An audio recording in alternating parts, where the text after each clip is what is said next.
Manikyavasagar. Manikyavasagar was born in a pious Samatya Telugu Brahmin family. Manikkavachakar literally words like jewels. He took his birth in Tiruvadavur, 7 miles from Madurai on the banks of the Vagai river, in the Pandyan kingdom. His father was Sampupadacharya and mother was Shivagnanavadhyar. His original name is not known to us. He was sent to school very early. He read religious books, absorbed the lessons and became noted for his devotion to Shiva as also his kindness to living beings. The era of the Tamil Shaiva saint Manikavasaka Swamihal, AD 285 to 317, he must have lived between 650 AD and 692 AD.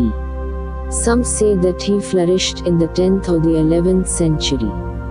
Amatya Brahmins are ones who were engaged in other than priestly jobs as compared to Vedic Brahmins who served as priests.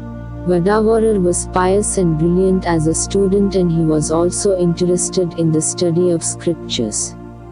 His scholarship, brilliance and pious disposition attracted the attention of King Arimardhana Pandyan, who employed him as his minister and also honored him with the title Thinivan Brahmarayan. He served the king faithfully, but at the same time he was also looking for a right guru who can guide him further in his quest for liberation. He was also known by the name Vadavarar. Manikavasagar was a 9th century Tamil poet who wrote Tiruvasakam, a book of Shaiva hymns. Manikavasakar was one of the main authors of Shaiva Tirumurai. His work forms one volume of the Tirumurai, the key religious text of Tamil Shaiva Siddhanta. A minister to the Pandya king Varagunavarman II, c. 862 CE 885 CE, also called Arimathana Pandyan, he lived in Madurai. His work is a poetic expression of the joy of God experience, the anguish of being separated from God. Although he is a prominent saint in southern India, he is not counted among the 63 Ninas. Though he performed the duties of a minister with tact and integrity, he had no desire for material happiness. His mind was absorbed in spiritual matters, feeling convinced that for the attainment of jnana, the grace of the Guru is essential. He kept on making inquiries about it. Thevaram was sung by Thirugnana Sambandar, Tirunavukkarasar and Sundarar. Tiruvasagam and Tirukoaviyar is a volume of Tamil hymns composed by Shaivat Bhakti poet Manikavasagar. These 4 members promise being praised as the promise of Lord Shiva. Life.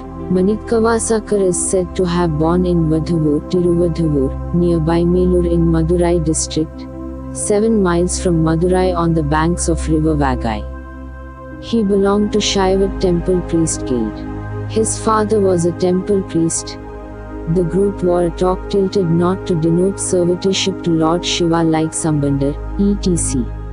A mural and statuette of Manikavasagar with head knot is seen in Tirupperunturai near Pudukottai.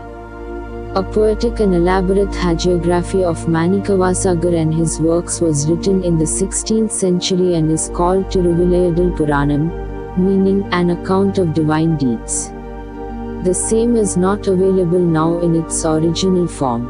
Another called Vadavarar Puranam and yet another Sanskrit work of the 12th century CE on the same saint is now missing. According to accounts, the king of Pandyan dynasty had selected Manikavasagar as a part of his legion after seeing his military acumen and had once entrusted him with a large amount of money to purchase horses for his cavalry. On his way he met an ascetic devotee of Shiva, who in fact was Shiva himself. Manikkavasakar received enlightenment, realized that material things are transitory and built the temple of Shiva in Tirupperunturai with the money. King Varaguna also was preached with knowledge of reality and blessed with mukti after Lord Shiva made him realize his small worldly mistake. Varagwana Maharaja immediately gave up his throne and attained mukti at feet of Lord Shivan. Manikkavasaka's birth name is unclear, but he was known as Vidhavarar after his birthplace. Manikkavasakar means man with words as precious as Manikam. According to Ramana Maharshi, it's said that when Manikkavasakar died, his body dissolved in a blinding light without leaving a corpse behind him. Literary work. Thereafter Manikkavasakar moved from one place to other, singing and composing devotional songs. Finally, he settled in Chidambaram. His Tiruvasakam is placed near the idol of Shiva there. Several verses of Tiruvasagam including the Akopatikam after singing which he attained Mukti at Tillai Nataraja's feet are also engraved in the walls of the Chidambaram temple. The Tiruchashal hymn after singing which the communal Buddhists were exposed is also engraved in one of the prakarams. The work Tiruchitrambalakkovayar was sung entirely in Tillai Chidambaram.